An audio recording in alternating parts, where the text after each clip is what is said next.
Merci de votre attention. L'actualité ce soir, d'abord, c'est 2 lettres de créance présentées ce matin au chef de l'État. Cérémonie accréditant les nouveaux ambassadeurs de l'Union européenne et de France au Togo. Nous les entendrons tout à l'heure dans cette édition. La révision constitutionnelle à l'Assemblée nationale, ça y est, c'est fait. Les députés ont voté la loi. 62 voix pour, 0 contre. L'opposition a boycotté la séance à l'exception de la seule députée sur Togo. Enfin, la triste nouvelle de la journée, le décès aux premières heures ce mardi du président de la HAC, Pitang Tchala. Une nouvelle inattendue, le choc est quasi général. Voilà, madame, monsieur le sommaire, bienvenue. Bonsoir à tous. L'un est Maria Cristina Martins Barrera pour l'Union européenne, l'autre Makeviki pour la France. Les 2 diplomates ont présenté ce mardi leur lettre de créance au chef de l'État.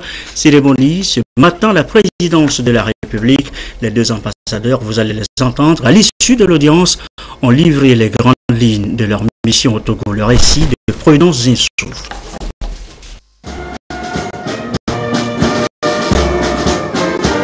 L'Union européenne et la France réaffirment leur volonté de renforcer leurs relations de coopération avec le Togo.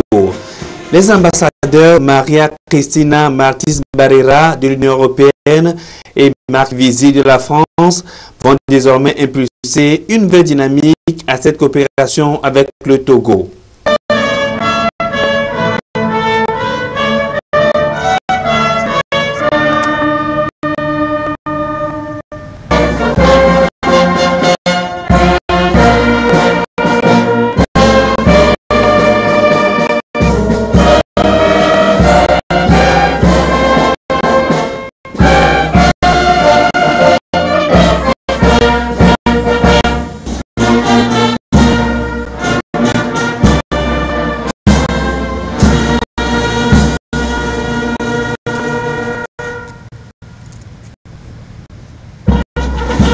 En remettant ses lettres de créance au chef de l'État Foresta Simona Singbe, la diplomate chef de la délégation de l'Union européenne a réitéré l'engagement de l'Union européenne à poursuivre les chantiers déjà amorcés en termes de politique de développement du Togo. Ma mission, c'est continuer à montrer au Togo que l'Union européenne est un partenaire qui a toujours été aux côtés du Togo, partenaire fort et fiable, et qu'on continuera à développer la bonne relation qu'on a entre l'Union européenne et le Togo. Sur le plan de la politique de développement, on va mettre l'accent sur les investissements, l'implication du secteur privé. Nous avons comme objectif, c'est l'objectif de l'Union européenne, de travailler avec des pays dans le sens de la création d'emplois pour la jeunesse africaine, pas seulement au Togo, mais pour l'Afrique et au Togo en particulier. Ça sont les objectifs et je ne peux pas dire que j'ai des priorités spécifiques pour le Togo. Les priorités de l'Union européenne seront les priorités de pays.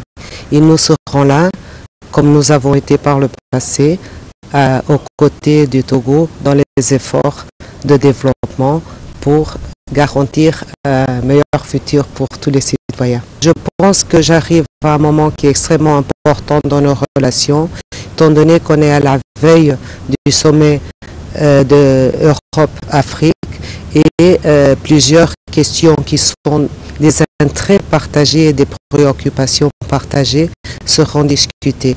Maria Martins Barrera, 60 ans, est nantie d'une licence en géographie à l'Université libre de Bruxelles. Elle a occupé de hautes fonctions au sein de l'administration publique portugaise dans les années 80.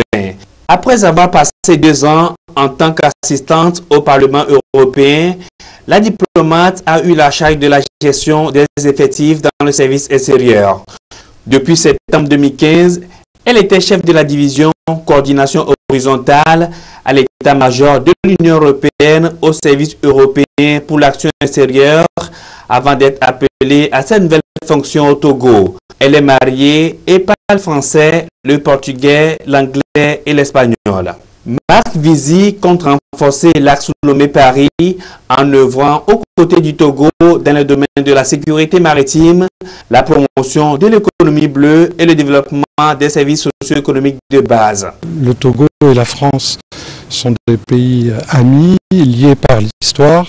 Ce sont aussi des pays alliés actuellement dans la lutte contre le terrorisme. Donc pour la France, le Togo est un pays très important. Le président de la République m'a reçu rapidement. J'ai pu présenter mes lettres de créance moins d'une semaine après mon arrivée. J'y vois un signe, une marque d'amitié entre nos deux pays. Cette remise des lettres de créance nous permettra d'engager tout de suite des travaux de coopération, enfin de poursuivre des travaux de coopération dans de nombreux domaines. Le président de la République a notamment signalé la question de l'économie bleue, dans laquelle il souhaite que nous renforcions nos liens de coopération. Mais évidemment, il y aura d'autres domaines et je crois qu'il est préoccupé du renforcement des projets dans tout ce qui est besoin de base de la population, l'énergie, l'eau, etc., l'éducation. Donc tout ça, ce sont des domaines dans lesquels nous renforcerons notre travail en commun, grâce notamment à l'Agence française de développement, mais aussi en liaison avec les bailleurs de fonds internationaux et puis bien sûr l'Union européenne pour ce qui nous concerne. Le retour du FMI au Togo permet aussi à l'Agence française de développement d'engager davantage d'actions et je crois qu'il va falloir qu'on se mette au travail très rapidement pour définir quelles sont ces actions, bien sûr, en fonction des besoins exprimés par le Togo. Ancien élève de l'École nationale d'administration et diplômé de l'École supérieure de commerce de Paris, Marc Vizy a occupé durant 2 ans les fonctions de secrétaire général de la préfecture de la Martinique. Ancien directeur et membre du conseil de surveillance de l'Agence française de développement au secrétariat d'État d'outre-mer en 2000, le diplomate français était chef de l'inspection générale de la région de Guadeloupe. Titularisé préfet depuis avril dernier, cet administrateur général était également conseiller de l'ancien président français François Hollande en outre-mer. Et aussitôt accrédité, aussitôt mis dans le bain, les 2 nouveaux ambassadeurs et l'ensemble du corps diplomatique et consulaire au Togo ont rencontré cet après-midi le gouvernement togolais en toile de fond les derniers développements sur la révision constitutionnelle à l'Assemblée nationale. Les manifestations de rue de demain jeudi ont été aussi évoquées, les précisions de Prudence Zissou.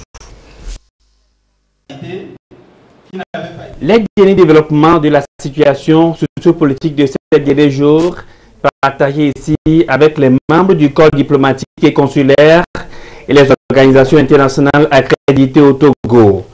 D'abord, les membres du gouvernement ont présenté l'évolution du projet de révision constitutionnelle introduit à l'Assemblée nationale. Ils ont ensuite réaffirmé l'esprit d'ouverture et du dialogue envisagé autour des réformes et enfin la nécessité pour toute la population de préserver la paix et la cohésion sociale et inviter les responsables des partis politiques au respect des textes qui régissent les manifestations publiques au Togo.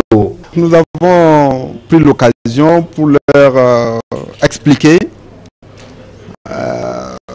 réaffirmer les mesures qui ont été prises par le gouvernement dans un souci d'ouverture, dans un souci de dialogue, dans un souci de préservation de la paix et de la sécurité, à travers l'adoption du projet de révision constitutionnelle.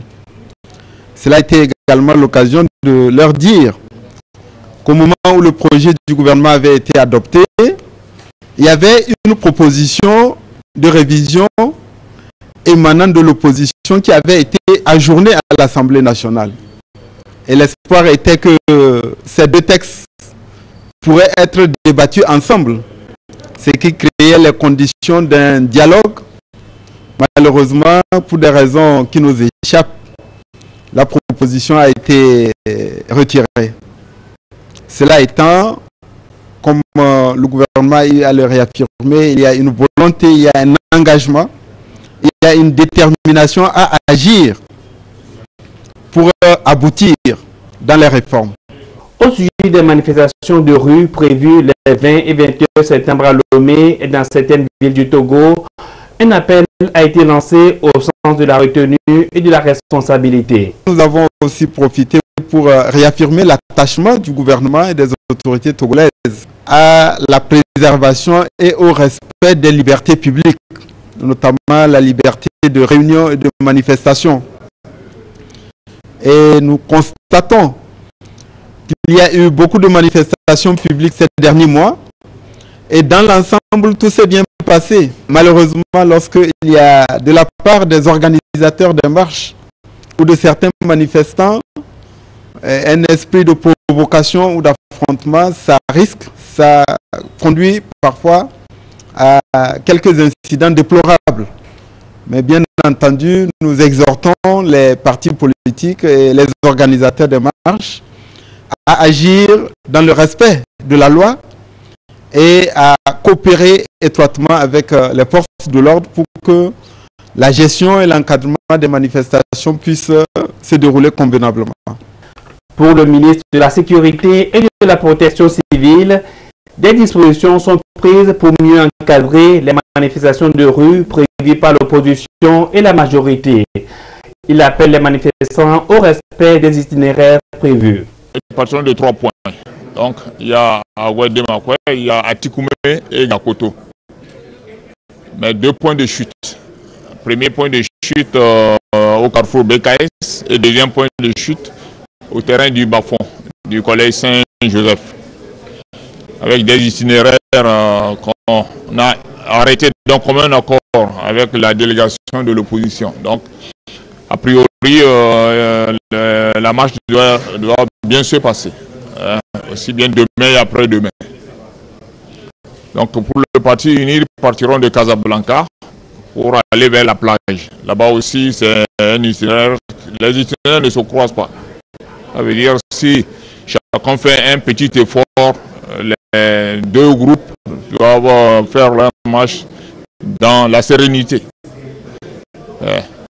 Unir marche seulement le mai, mais les autres, c'est aussi à l'intérieur du pays où nous avons pris des dispositions pour les accompagner.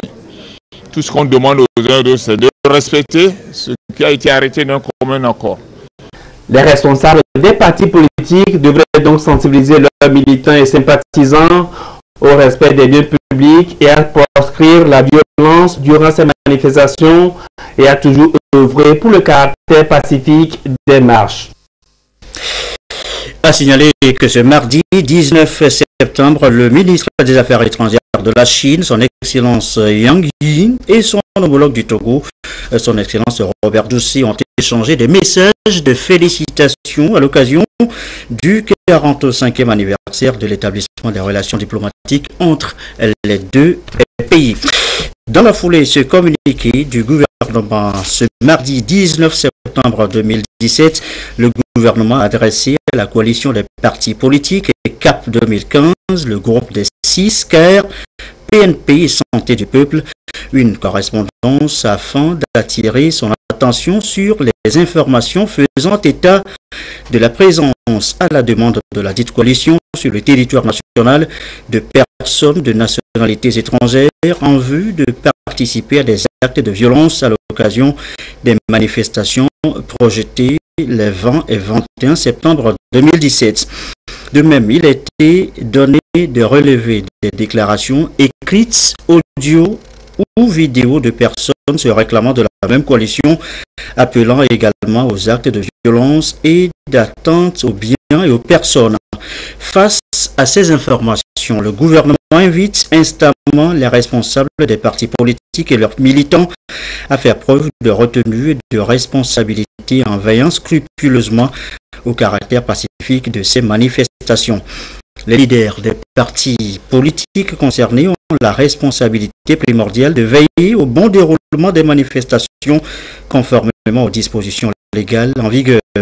En tout état de cause, les dispositions ont été prises pour assurer de manière rigoureuse le respect de la loi et préserver la paix publique, fête à Lomé le 19 septembre 2017, ont signé le ministre Payadou Aboupessi de l'administration territoriale, de la décentralisation et des collectivités locales et le colonel Yerk Damram, le ministre de la sécurité et de la protection civile.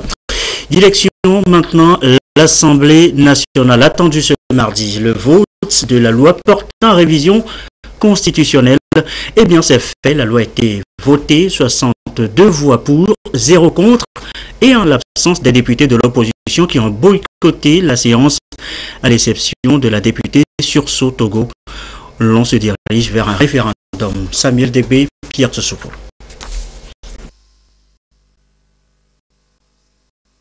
62 contre 0, abstention. 62 voix pour, 0 contre et 1 abstention. Le projet de loi portant modification des dispositions des articles 52, 59 et 60 de la Constitution du 14 octobre 1992 est voté. La majorité parlementaire a exprimé sa voix pour le projet de révision constitutionnelle qui essentiellement porte sur la limitation des mandats du président de la République, des députés et des sénateurs et sur le modèle de scrutin à l'élection présidentielle. Au cours de cette plénière, l'opposition parlementaire s'est distinguée par son absence. À l'issue du vote à bulletin secret, les émissaires du gouvernement saluent le travail abattu par la commission des lois et la portée de cette initiative du chef de l'État. Ces réformes sont celles que la classe politique togolaise avait dans son ensemble convenu et acté dans plusieurs instruments de dialogue. Les dites réformes sont également partagées par la population togolaise qui s'est largement dans son ensemble exprimée au cours de la consultation nationale effectuée par la commission de réflexion sur les réformes institutionnelles et constitutionnelles. En définitive, ces réformes constituent le socle commun à toute la classe politique et elles contribueront à renforcer la démocratie dans notre pays. Ceci ouvre donc la voie au gouvernement pour poursuivre, conformément aux dispositions de l'article 144 de la Constitution du 14 octobre 1992, le processus de réforme par l'organisation dans les prochains mois d'un référendum consacré aux dites réformes qui seront définitivement scellées par notre peuple. La majorité des deux tiers des députés a donc dit oui à ce projet de révision constitutionnelle, ce qui appelle à une nouvelle démarche. On parle de référendum pour départager les politiques sur le sujet. Dama Dramani en appelle au sens de responsabilité des uns et des autres pour un Togo apaisé. Les mouvements de contestation violente de ces dernières semaines ont replongé notre pays dans le spectre des crises sociopolitiques des années 90 que la mémoire collective arrive difficilement à évacuer. Tout simplement, c'est parce que nous n'avons pas tiré les leçons de cette époque sombre de l'histoire récente de notre pays pour comprendre que le suffrage universel est le seul instrument de régulation politique et de légitimation des pouvoirs. La remise en cause de l'ordre constitutionnel, autrement que par les urnes, est totalement antidémocratique et annihile les aspirations démocratiques populaires. Tant que subsisteront chez nous l'intolérance, l'égoïsme, les ambitions personnelles, les actes d'exclusion, le pays ne sera pas à l'abri des dérapages. Et le vivre ensemble sera toujours difficile. Quel pays voulons-nous laisser aux générations futures? Est-ce un pays divisé, profondément marqué par les querelles politiques incessantes, les crispations identitaires irréductibles, la haine tribale sur fond d'appel à la violence, ou bien un pays de paix, uni et solidaire? La dernière alternative, à mon avis, est la voie du salut.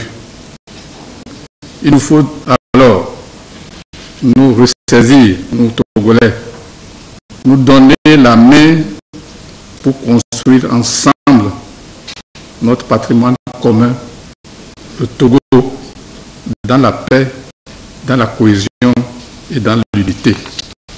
Le vote du présent projet de loi constitutionnelle, comme vous l'avez constaté, est acquis à la majorité des 2/3 des députés composant l'Assemblée nationale.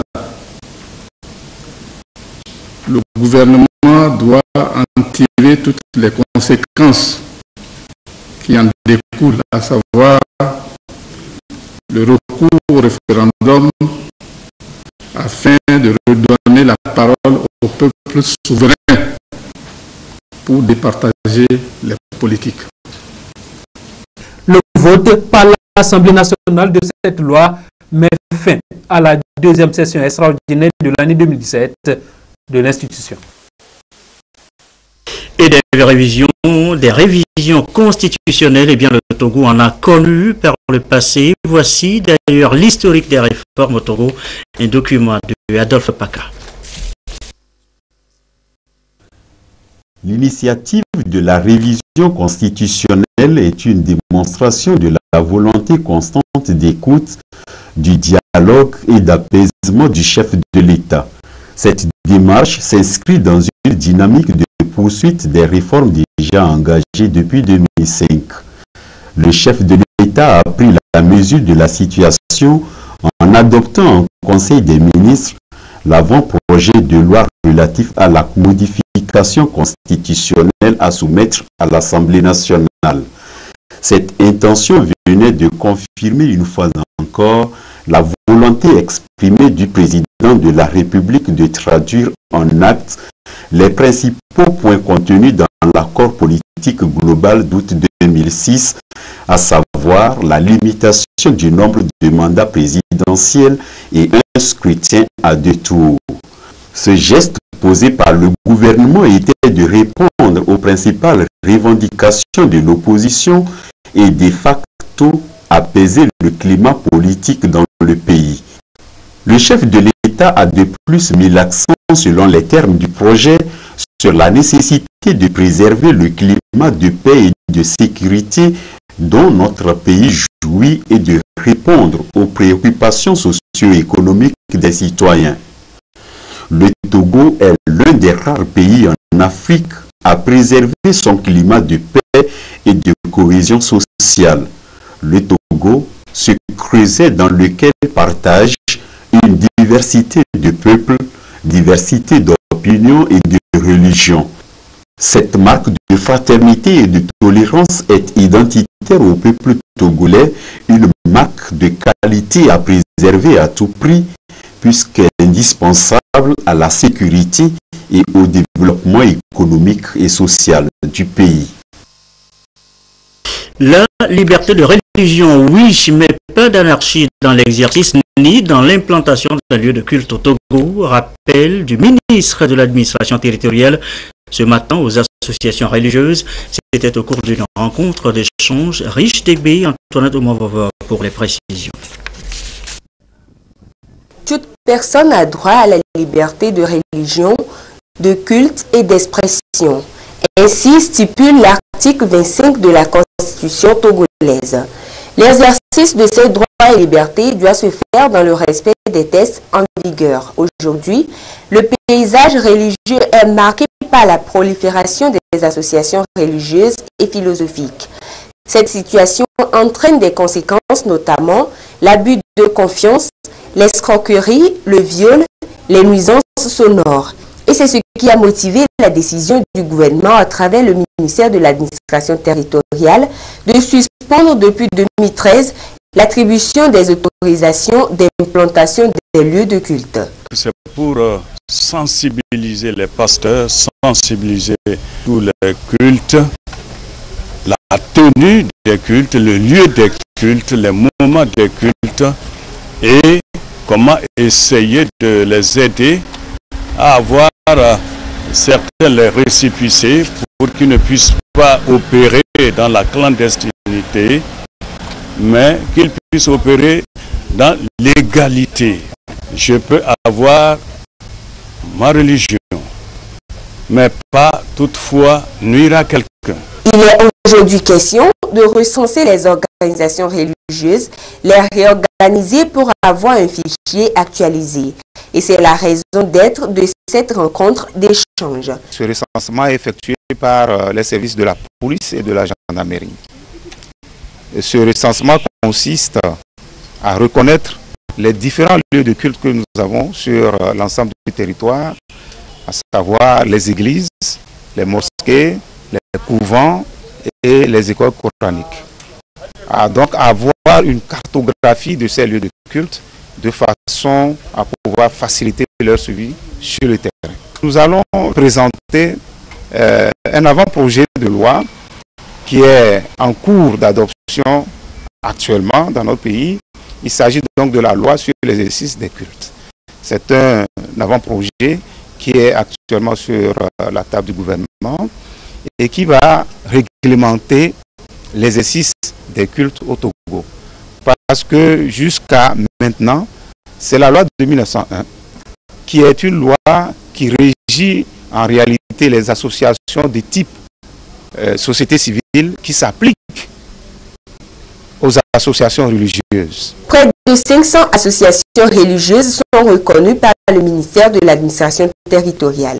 Ce recensement permettra donc de faire un contrôle afin de réglementer les lieux de culte au Togo et de définir un espace de concertation pour la bonne gestion des organisations religieuses, vecteurs de paix et de cohésion sociale. Et voilà, des associations religieuses pas du tout indifférentes à la situation socio-politique dans notre pays. Et face justement à cette situation socio-politique que traverse notre pays, eh bien l'Union musulmane du Togo se prononce. Elle appelle la classe politique au sens de responsabilité du consensus. Déclaration ce matin à l'Omeo Augustin Kossi. Une sortie médiatique de l'Union musulmane du Togo pour se prononcer sur la situation sociopolitique du pays. Face à la presse, ces leaders religieux ont clarifié la position qui est la leur avant d'inviter toute la classe politique à la retenue et au dialogue. Selon eux, le Togo est l'héritage commun à tous et par conséquent, il est impérieux de le bâtir dans la paix et le préserver pour les générations à venir. Depuis un certain temps, notre pays connaît des soubresauts politiques. En tant que musulmans et citoyens, il est important de participer à la préservation de la paix et du développement de notre pays. À l'endroit de tous les Togolais, nous en appelons à la patience.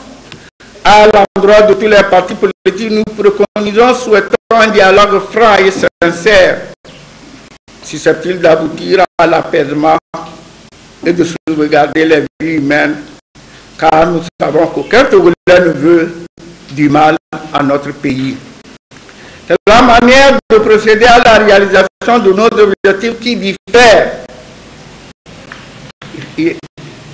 Il faut noter que certains comportements sont à déplorer, à savoir l'appel à la haine ethnique qu'il faut éviter.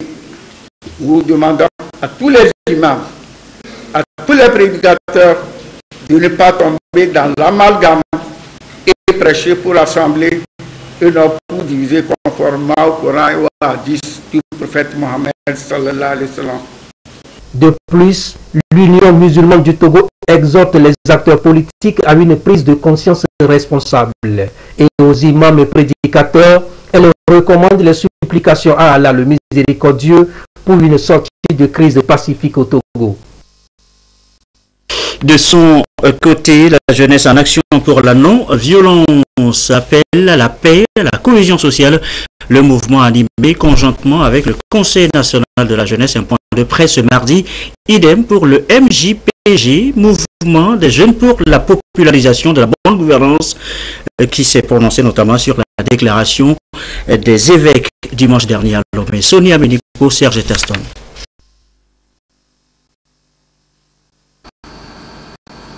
C'est un appel à la jeunesse togolaise de préserver la paix pour un Togo prospère.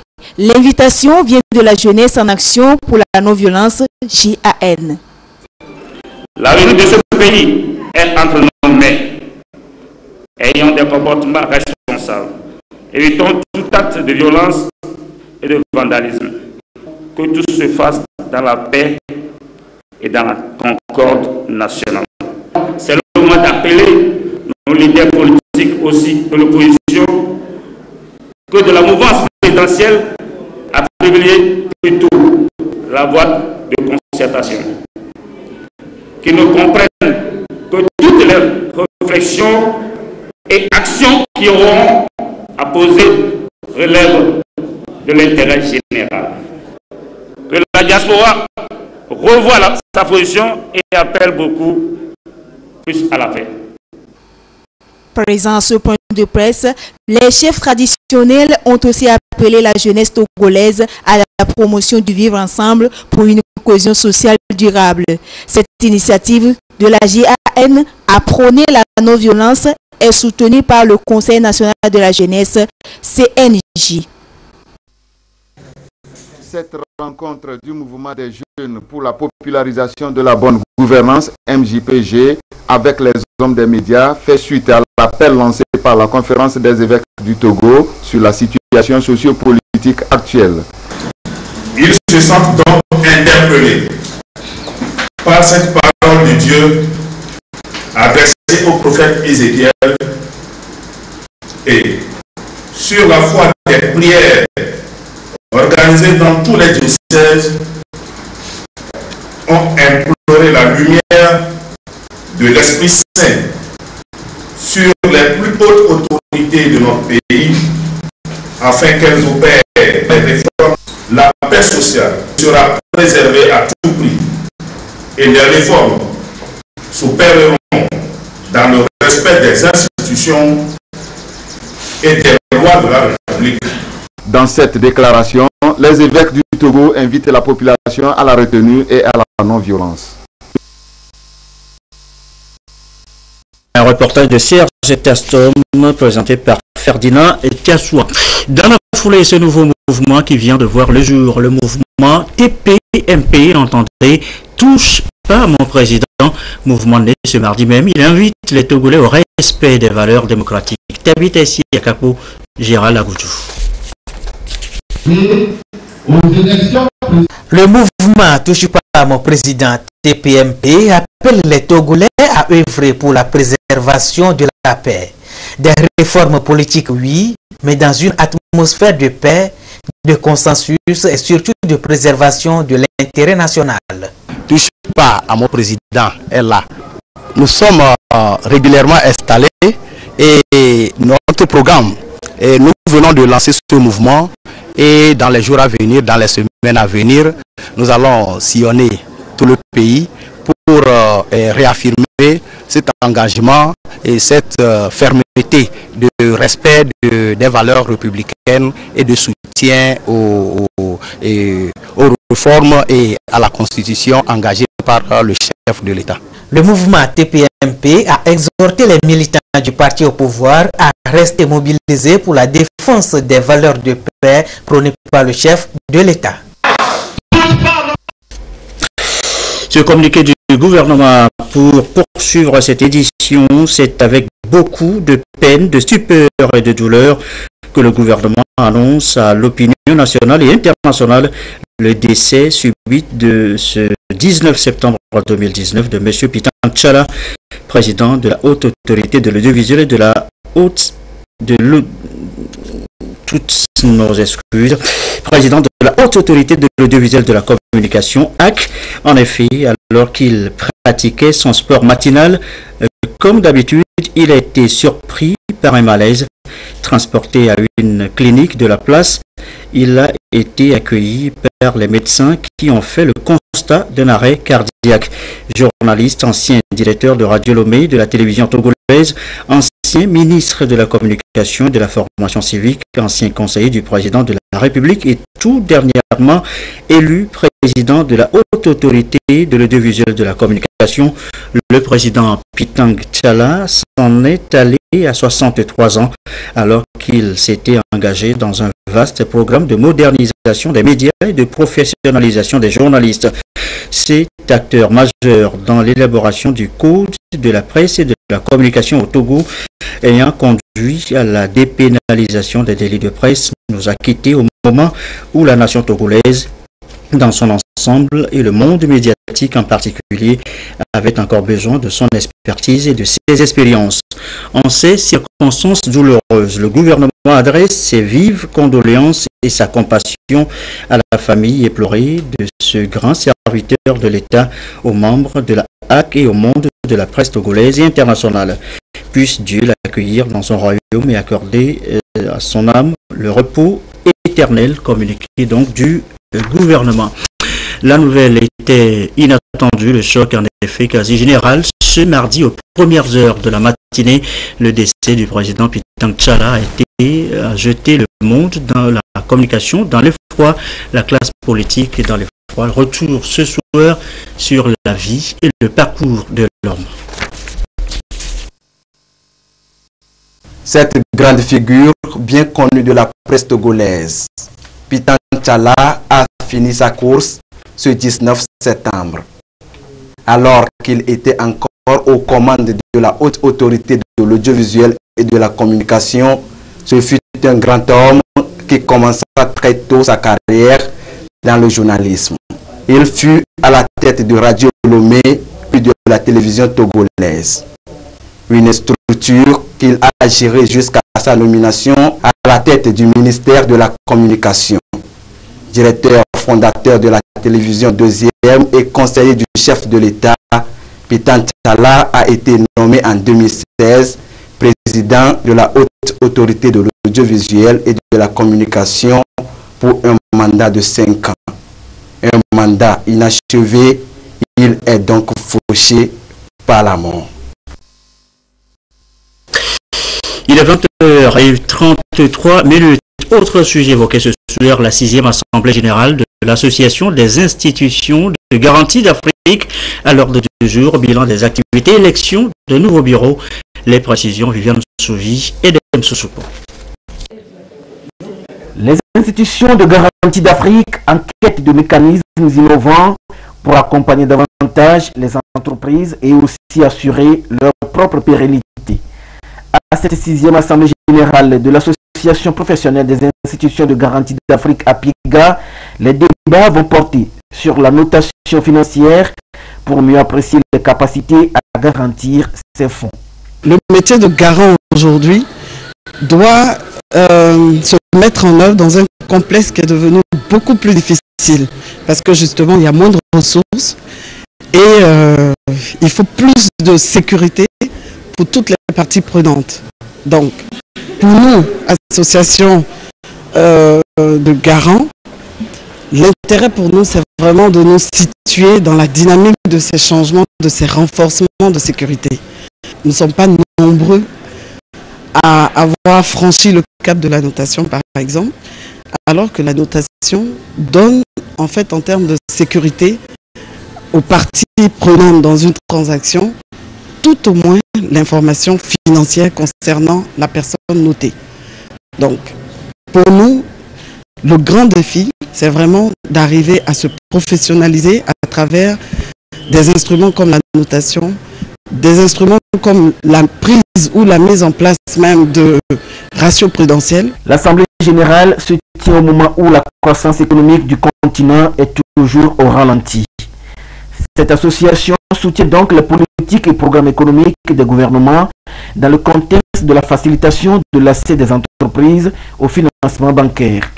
La place et le rôle du financement ou de l'accès au crédit dans la croissance économique de nos pays ne sont plus à démontrer.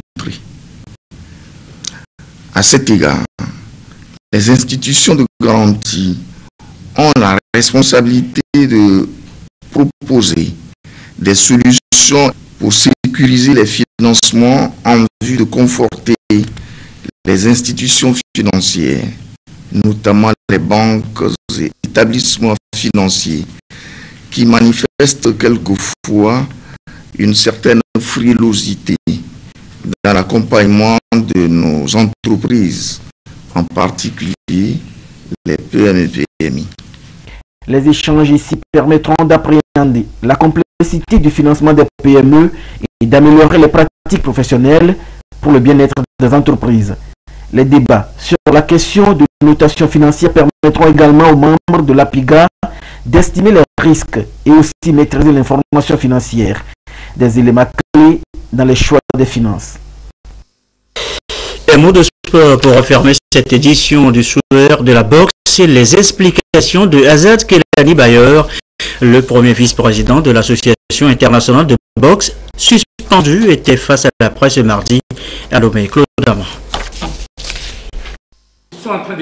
À travers cette conférence de presse qu'il a animée, le premier vice-président de l'AIBA, entendez Association internationale de boxe, Azad Kelani Bayor, a éclairé la lanterne des professionnels des médias nationaux et internationaux sur les raisons de sa suspension de toute activité de l'AIBA pour 3 ans par le président de cette institution. Mon président, Sekeou, président de l'association, nous avons voté contre lui un vote de défiance. C'était le 24 le 25 juillet à Moscou. C'est ça qui a créé en lui c'est un peu un énervement. Il nous prend amer, nous qui avons signé cette note de défiance que j'ai ici, je vais vous montrer. Il s'agit de quoi? J'étais ici le mois passé quand j'ai reçu des messages que j'ai ici. C'est des débiteurs de Sekeou qui, pensant qu'il a la liberté d'agir comme il veut et pendant qu'il veut, il a pris un prêt de 350 millions de dollars à Azerbaïdjan. Il aurait pris également 15 millions de dollars à une société d'Azerbaïdjan qu'on appelle Bekoms. Et 10 millions de dollars à un affairiste, un homme d'affaires qui est chinois du nom de Di Wu, D-I, plus loin, W-U. Et nous sommes interpellés. Je ne suis pas simplement que membre du bureau, je suis vice-président et membre du bureau de l'AIBA. Nous sommes seulement 4 dans cette architecture-là qui prend les grandes décisions pour le monde entier. On s'est concerté, personne d'entre nous n'est au courant donc de ce prêt colossal ou des prêts colossaux empruntés par Sekeou pour le compte de l'AIBA. Face à cette situation qu'il a déplorée, le premier vice-président de l'AIBA n'attend pas rester les bras croisés. Les tests sont clairs. C'est vrai, la décision prise par la commission de discipline AIBA a dit que c'est une sanction qui prend effet immédiat et qui le suspend de toutes ses responsabilités. Les tests AIBA sont clairs. La commission de discipline n'est pas habilité à prendre une décision, une sanction contre un membre du comité exécutif sans passer par le bureau exécutif. C'est le bureau exécutif qui prend les décisions et demande de prendre des sanctions et ensuite la commission de discipline statue. Donc aujourd'hui, la procédure n'est pas respectée. Donc, à notre avis, c'est une décision fallacieuse qu'il faille combattre au moment opportun.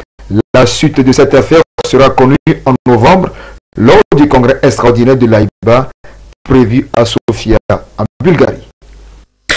Et voilà donc les explications du premier vice-président de la Fédération internationale de boxe. Voilà, c'est la fin de cette édition du soir. Merci à vous qui nous suivez ce soir encore sur la télévision togolaise et comme d'habitude, toujours fidèlement. Excellente fin de soirée.